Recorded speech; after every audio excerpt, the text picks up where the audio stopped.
ay tahimik at ang mga bituin ay nakamasid sa atin. Hayaan niyo itanong ko ito. Kailan mo huling pinaniwalaan ang sarili mo? Hindi nung pinuri ka, hindi nung may medalya ka, at lalong hindi nung pinapalakpakan ka, kundi noong panahong walang naniniwala sa'yo. Ikaw ba? Pinaniwalaan mo ba ang sarili mo? 2 taon na ang nakakalipas sa parehong okasyon na ito. Gaya ninyo, ako ay nakaupo rin sa isa sa inyong mga kinauupuan. Kung iisipin, dapat ay isang masayang araw ito. Isang moving up ceremony. Ngunit, sa halip na saya, ang naramdaman ko noon ay sakit. Dahil habang ang iba ay tinatawag isa-isa para umakyat sa entablado, ako ay nananatili lamang sa aking upuan. Walang medalya, walang sertipiko, walang pagkilala tinanggap.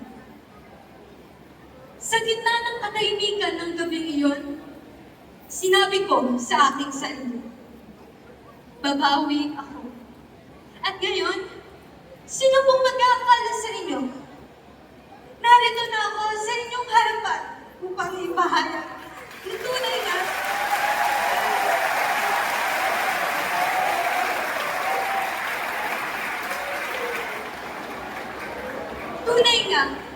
walang imposible sa taong may pangarap. Maniwala ka na.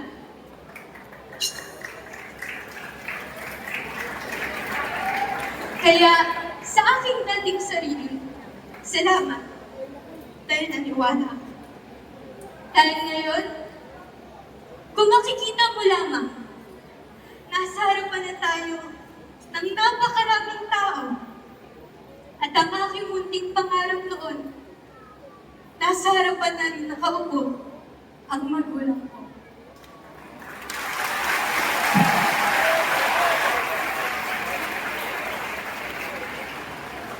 Tama, ang pinakanais ko noon ay simple lamang na sana sa araw ng aking pagtatapos ay nasa harapan naman nakaupo ang aking mama o ang aking papa. At nagpapasalamat po ako dahil natupad ito.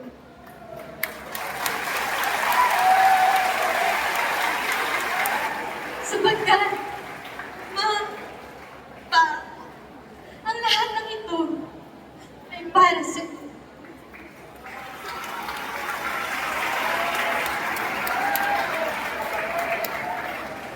Kayo ang inspirasyon ko sa tuwing ako'y napapagod at nagdanaas na sumuko.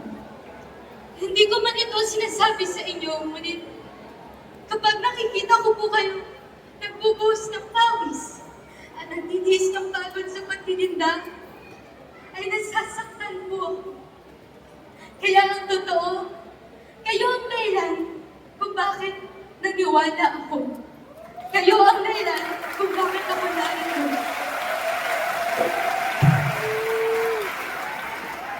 Sa aking mama at papa, maaari po ba kayong tumayo?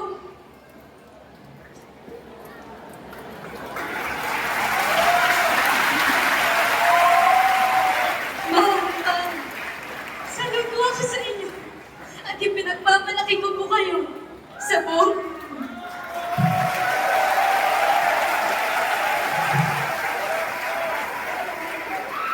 sa mga kapwa ko graduates at mga completers, maaari ba nating bigyan ng isang masikabong palakpakan ng ating mga magulang?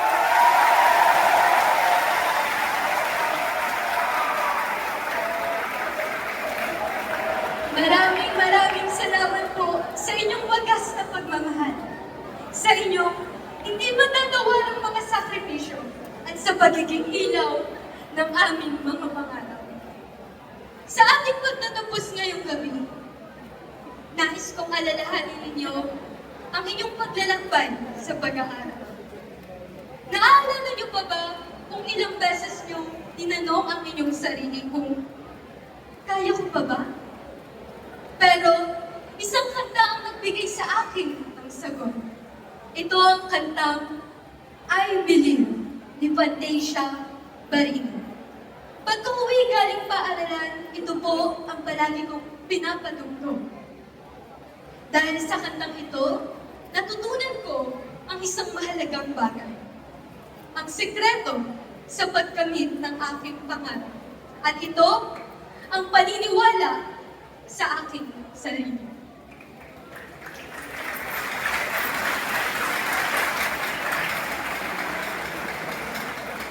Sa tuwing nakakaramdam ako ng panghihina, paulit-ulit kong sinasabi sa aking sarili, I believe.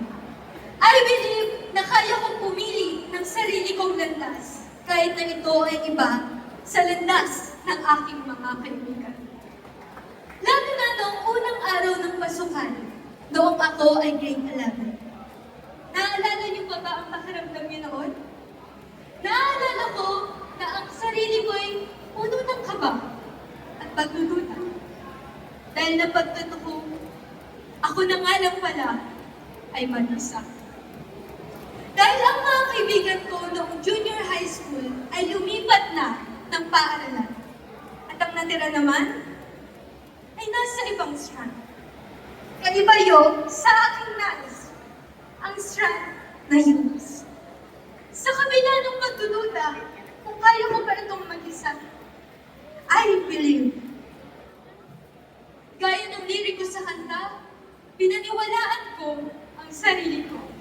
Kahit na sa pananaw ko man, ay imposible.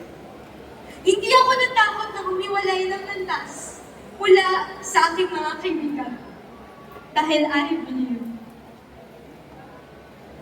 Sa loob ng 2 taon, natutunan kong tumayo sa aking sariling mga paa.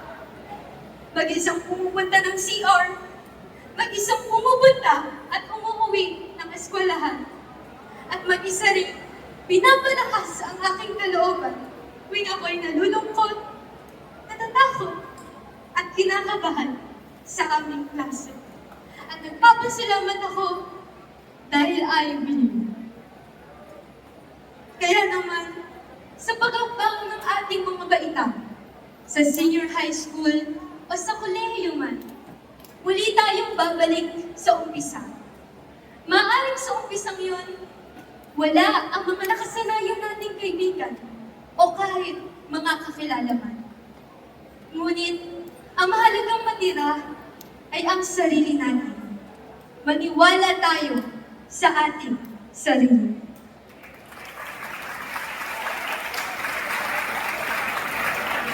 Ngunit, ang kwento ko pong ito ay hindi magiging posible kung wala ang mga taong sumuporta sa akin. Sa unang nagtiwala sa akin sa aming klase, ang aming math wizard teacher noong grade 11, Ma'am Candelaria. Ma'am, kahit na minsan po ay masungit kayo sa amin, nais ko pong sabihin na kami po ay laging sabik tuwing kayo ay darating. Ma'am, ang iyong pagtitiwala ay napakalaking bagay po sa akin. Ito ang nagtulak sa akin upang maging mahusay. Maraming salamat po.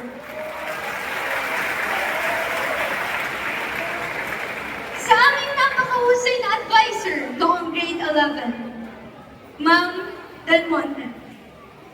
Ma'am, kahit na palagi niyo po kaming sinisermonan dati, ang iyong mga pangaral ay hindi ko po malilimutan.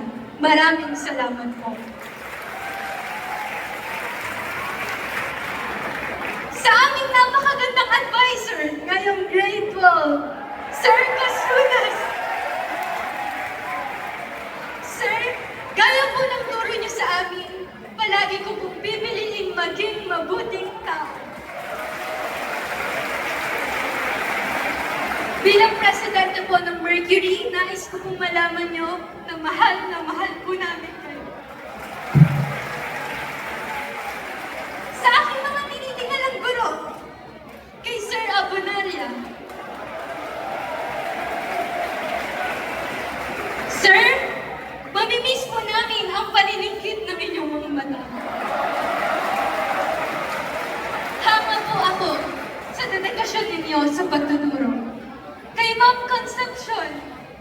Ma'am, mamimiss po namin ang printer niyo, ma'am. Maraming salamat po sa pagpapasil sa amin tuwing kayo ay magtuturo. At sa akin po mga naging guro, kay Ma'am Basage, Ma'am Maisa, Ma'am Ibanez, Ma'am Madikillo, Ma'am Ubinia, Ma'am Ernesto, Ma'am Pelayo, Ma'am Gutierrez, Sir Hawang, at sa lahat po ng mga guro sa ating paaralan, ako po ay hanga sa dedikasyon ninyo sa pagtuturo upang magbigay ng kalitan na edukasyon sa atin. Hangad ko po maging tulad niyo balang araw.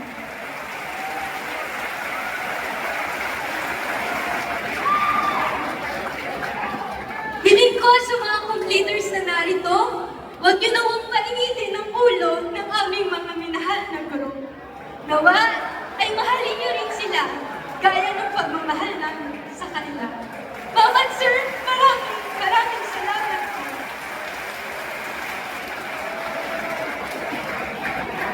Sa humanities officers, kala Zia, and then Rian, Mary, Princess, at Ana Luis. Maraming salamat sa masasayang alaala at pananatili. Sa aking mga naging kaklase, kila Kuya Christian, Justin, at DJ. Maraming salamat sa pagiging dahilan.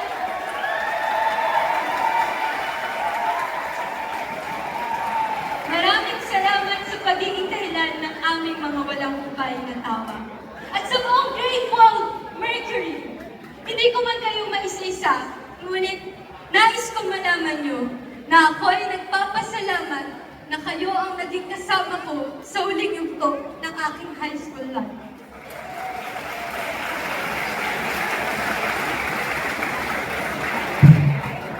Sa aking mga kapatid, kila Ate Jovelyn at Kuya Ryan, maraming salamat sa pagtuturo sa akin upang maging matatag sa pag-aaral. Sa aking mga kaibigan, kila Kian, Christian, Sophia, at Yana, maraming salamat sa nag-uumapaw na suporta kahit na tayo ay magkakalat. Sa aking po mga naging advisor,